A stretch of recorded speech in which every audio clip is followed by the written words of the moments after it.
and policy makers to translate the invaluable insights and lessons of this conference into a tangible, impactful strategies that will inspire change to our young female students. You are the visionaries and architects of brighter future. Education is your greatest strength and your potential knows no bounds. As we conclude this transformative gathering, let us depart with the unfaltering determination to build a future where no girl is denied her right to education, where every girl has the freedom to dream, to achieve, and to contribute to society.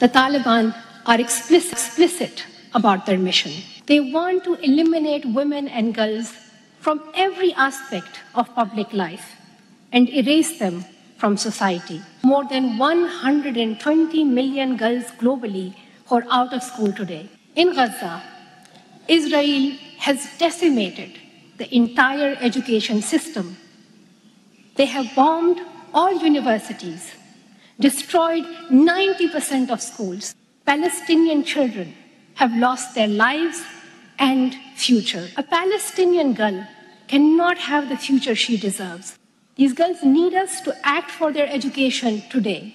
A big round of applause, everyone.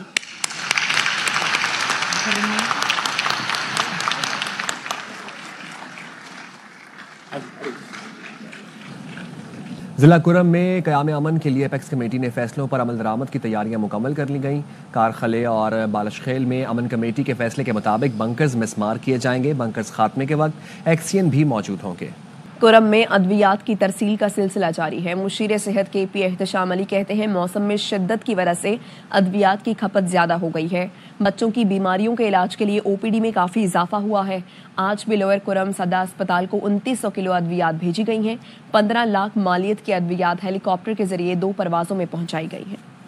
Quetta کے نواح میں کوئلے کے کان میں دھماکے کے بعد پھنس جانے والے 12 مزدوروں میں سے 11 کی لاشیں نکال لی گئیں۔ مزید ایک مزدور کی تلاش جاری ہے۔ پی ڈی ایم حکام کا کہنا ہے کہ ماراوڑ کے علاقے سنجدی میں پھنسے کانکنوں کو نکالنے کے لیے بھاری مشینری کی مدد سے آپریشن 66 گھنٹوں سے جاری ہے۔ 4100 فٹ گہرائی تک پہنچ کر اب تک 11 مزدوروں کی لاشیں نکالی جا چکی ہیں۔ ایک کانکن اب بھی کان کے اندر موجود ہے جس تک پہنچنے کی کوشش کی جا رہی ہے۔ حکام نے امید ظاہر کی ہے کہ آپریشن آج مکمل کر لیا جائے گا۔ دوسری طرف ہرنائی کے علاقے کھوسٹ میں کوئلہ کان دھنس گئی۔ ریسکیو ٹیموں نے ایک مزدور کی لاش نکال لی ہے جبکہ دوسرے کانکن کو نکالنے کے لیے ریسکیو آپریشن جاری ہے۔ کراچی کے سولجر بازار تھانے کے باہر کھڑی موٹر سائیکلوں میں آگ لگ گئی ہے۔ پولیس کیا بتاتی ہے؟ نذیر شاہ ہمارے ساتھ موجود ہیں۔ آگاہ کیجیے نذیر۔ سولجر بازار تھانہ جہاں پر باہر کھڑی کئی موٹر سائیکلوں میں آگ لگ گئی ہے۔ بتایا جا رہا ہے 40 سے 50 موٹر سائیکلیں جن میں آگ لگی ہوئی ہے، جنہیں دیکھتے ہی دیکھتے شدت اختیار کر دی ہے، اور موٹر سائیکلوں میں آگ لگنے کی وجہ کچرے میں لگنے والی آگ بتائی جا رہی ہے۔ پولیس کا کہنا ہے کہ جن موٹر سائیکلوں میں آگ لگی وہ تمام لاوارث ہیں، ان میں کوئی کیس پراپرٹی والی نہیں ہے اور ان کا کوئی والی وارث بھی نہیں تھا، اور آگ کے شعلے دیکھتے ہی دیکھتے بلند ہونے لگے ہیں۔ ایک فائر بریگیڈ کی گاڑی وہاں پر پہنچی ہے جو آگ پر قابو پانے کی کوشش کر رہی ہے، اور پولیس کوارٹر اطراف کے رہائشیوں کا کہنا ہے کہ پولیس کی غفلت کی وجہ سے آگ لگی ہے۔ بے رحم طریقے سے لاوارث موٹر سائیکلوں کا ڈھیر لگا ہوا ہے، اور یہاں پر چرسی اور ایسے لوگ آ کر سگریٹ پیتے اور نشہ کرتے جس کی وجہ سے یہ آگ لگی ہے، اور اس پر جو ہے نا ان کو یہاں سے ہٹا کر دوسری جگہ منتقل کیا جائے تاکہ کوئی بڑا حادثہ نہ ہو سکے۔ جی آپ کا شکریہ نذیر۔ سابق وزیر اعلیٰ عثمان بزدار کے دور میں ڈی جی خان میں مبینہ مالی بے ضابطگی کی محکمہ آڈٹ پنجاب کی رپورٹ سامنے آ گئی۔ رپورٹ کے مطابق عثمان بزدار کے دور میں سرکاری سکولز میں فنڈز مبینہ طور پر غیر قانونی طور پر خرچ کیے گئے۔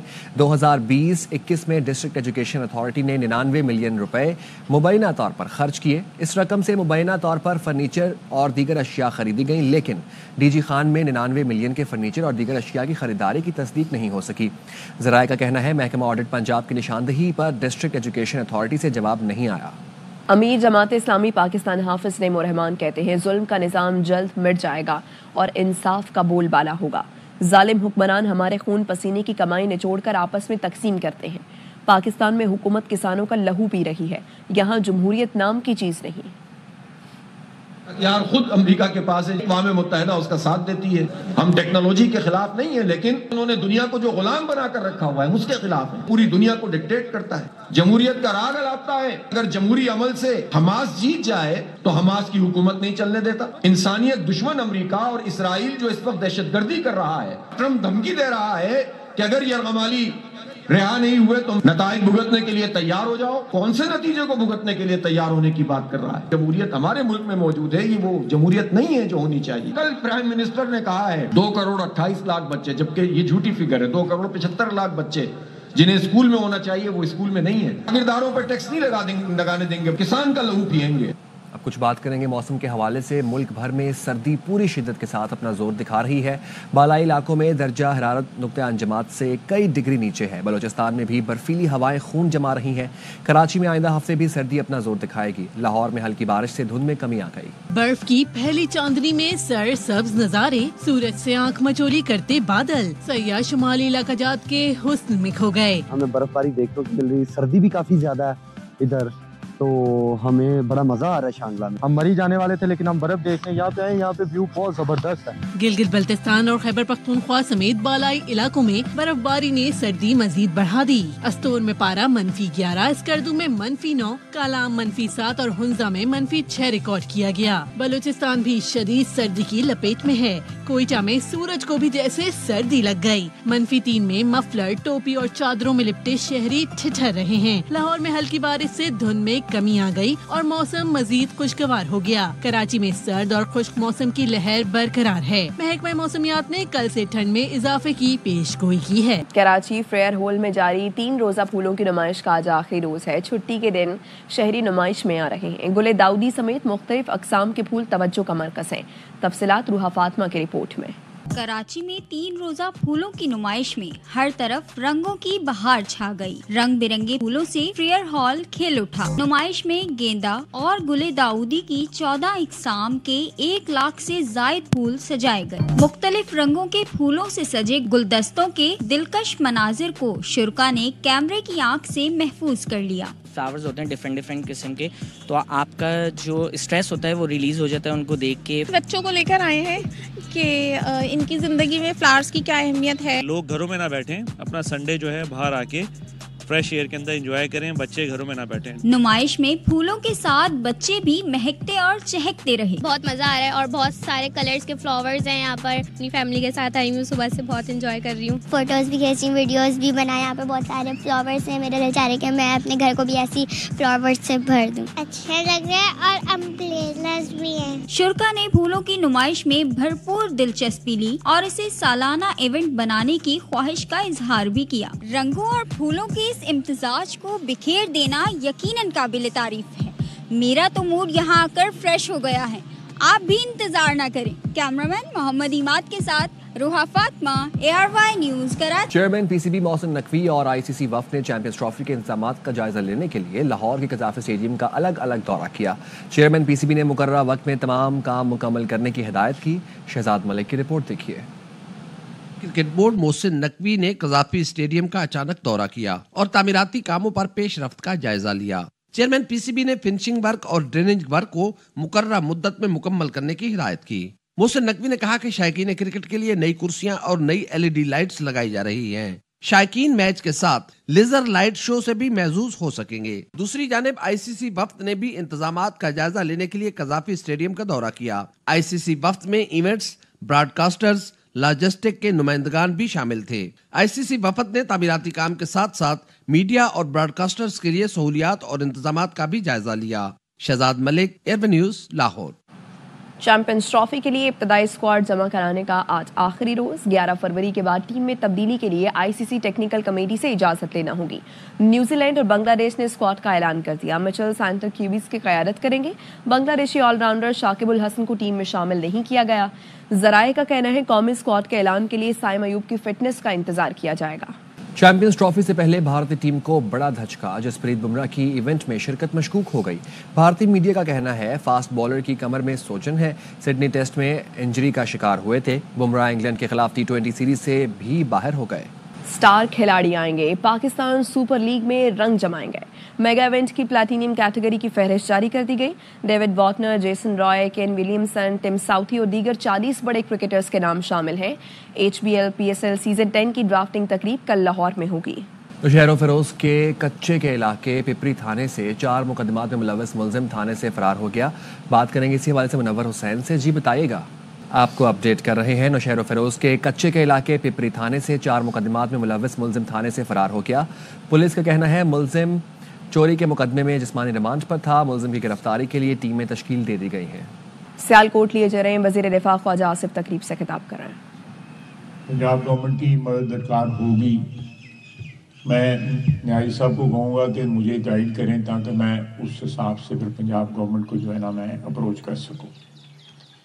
ایک اور مسئلہ جو ہے میں اور نقوی صاحب نے ڈسکس کیا ہوا ہے، میں یہاں پہ ان سے آپ سب کے سامنے درخواست کرنا چاہوں گا کہ سیالکوٹ پنڈی موٹر وے جو ہے اس کا اہتمام جو ہے وہ شروع ہو گیا ہوا ہے، اور پہلے فیز میں اس کا موٹر وے کا جو کنسٹرکشن ہے وہ FW کرے گا۔ یہ معاملہ جو ہے وہ کٹائی میں پڑ گیا ہوا تھا لیکن وہ ریوائیو ہوا ہے، اور وہ موٹر وے کھاڑیاں تک جو ہے FW مکمل کرے گا، اور وہ منصوبہ 1.5 سال میں انشاءاللہ تعالیٰ مکمل ہو جائے گا۔ زمین اس کی ایکوائر ہو گئی ہوئی ہے۔ میری درخواست ہے نقوی صاحب سے کہ وہ اس کا انیشیٹو لیں. میں بھی ان کے ساتھ ہوں. پرائم منسٹر صاحب سے اور وزیر اعلیٰ پنجاب صاحبہ سے, انہوں نے پرسوں یہاں بھی آنا بھی ہے, میرے منگل کو آنا ہے, یہ بدھ کو آنا ہے.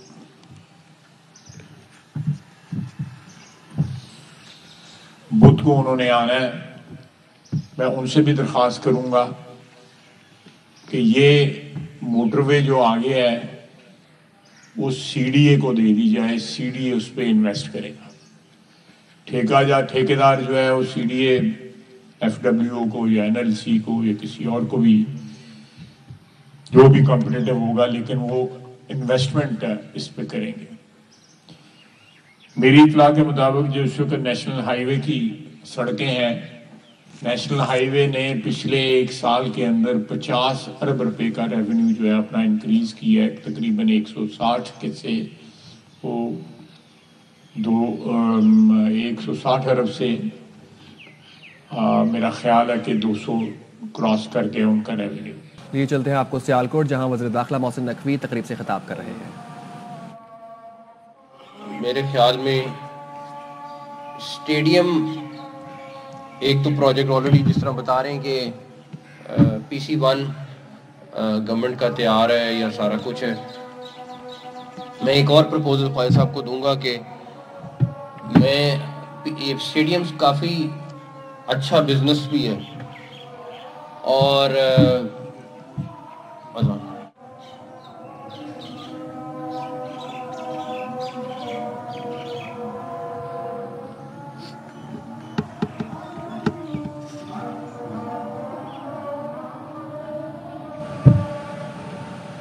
سیالکوٹ میں محسن نقوی جو کہ تقریب سے خطاب کر رہے ہیں, اور اس سے پہلے وزیر دفاع خواجہ آصف یہاں پر موجود تھے اور وہ بھی تقریب سے خطاب کر رہے تھے. ان کی جانب سے کہا گیا کہ سڑکوں اور موٹر ویز کی تعمیر کے لیے نجی شعبے کو آگے لے کر جانا چاہیے. سیالکوٹ کے شہریوں کو بنیادی سہولیات فراہم کی جائیں گی اور سیالکوٹ میرا شہر ہے, اس کے مسائل حل کرنا میری ذمہ داری ہے, یہ کہنا تھا خواجہ آصف کا. اور اس وقت سیالکوٹ میں محسن نقوی جو کہ تقریب سے خطاب کر رہے ہیں.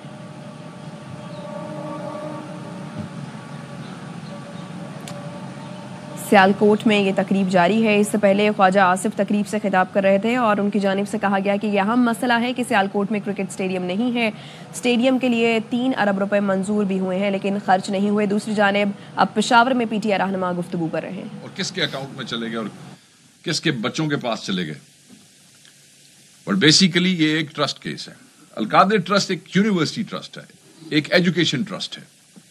اور ایجوکیشن ٹرسٹ جو ہے وہ ایسے ہی ہے جیسے نبل یونیورسٹی کے حوالے سے ٹرسٹ بنا ہوا ہے, ایک ویلفیئر ٹرسٹ ہے, جیسے شوکت خانم کے حوالے سے ٹرسٹ بنا ہوا ہے. سو یہ ایک اور ٹرسٹ ہے.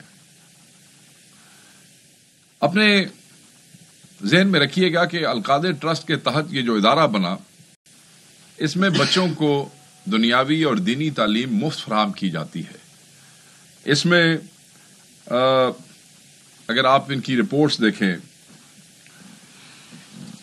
اور ان کے اکاؤنٹس چیک کریں تو آپ کو یہ اندازہ ہوگا کہ ان کے اکاؤنٹس میں بھی یہ رقم کسی بھی حوالے سے کبھی بھی ٹرانسفر نہیں کی گئی ہے.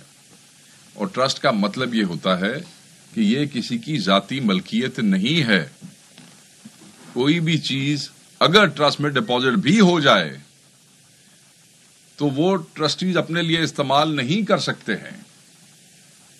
وہ جو زمین ہے جو القادر ٹرسٹ کی ملکیت ہے وہ کسی کی ذاتی ملکیت نہیں ہے.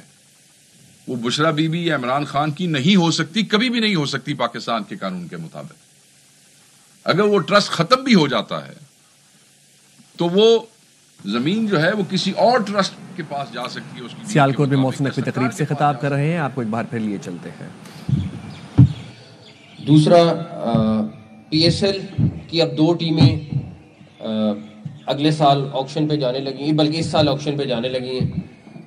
اور ہم جو 3-4 ٹیموں کے نام دے رہے ہیں, ڈیفینیٹلی وہ جو جنہوں نے ٹیم لینی ہے انہوں نے پک کرنا ہے. لیکن ہمارا بہت خیال ہے کہ جو نئی ٹیمز آ رہی ہیں اس میں سے ایک سیالکوٹ کی ٹیم بھی ہوگی انشاءاللہ تعالی. جہاں تک رہی موٹر وے کی بات, کھاریاں ٹو پنڈی روات کی جو ہے, میرا خیال ہے کہ یہ بہت بیسٹ آپشن ہوگا. سی ڈی اے اور این ایچ اے کا یہ جوائنٹ وینچر ہو, میری طرف سے بالکل اوکے ہے. اگر پرائم منسٹر صاحب اس کو, کیونکہ وہ NHA اور باقی لوگ انوالو ہیں, تو اگر ان کی اپروول ہوتی ہے تو ہم لوگ تیار ہیں انشاءاللہ تعالیٰ. باقی PCB آلریڈی آپ کی ٹیم کے لیے 75 لاکھ روپیز کا اناؤنسمنٹ کر چکی ہے, انشاءاللہ تعالیٰ وہ ٹیم کو. جاپان کے وسطی اور شمالی حصوں نے برف کی چادر اوڑھ لی. سرکاری خبر ایجنسی کا کہنا ہے نگاٹا پریفیکچر میں 24 گھنٹوں کے دوران 12 انچ تک برف پڑ چکی ہے. برف باری نے مختلف سڑکوں کو بھی بلاک کر دیا ہے, جنہیں صاف کرنے اور ٹریفک کی روانی برقرار رکھنے کے لیے مشینری موجود ہے. حکام نے شہریوں کو برف فانی تودوں سے محتاط رہنے کی ہدایت کی ہے. اب تک کے لیے اتنا ہی. دیکھتے رہیں ARY نیوز.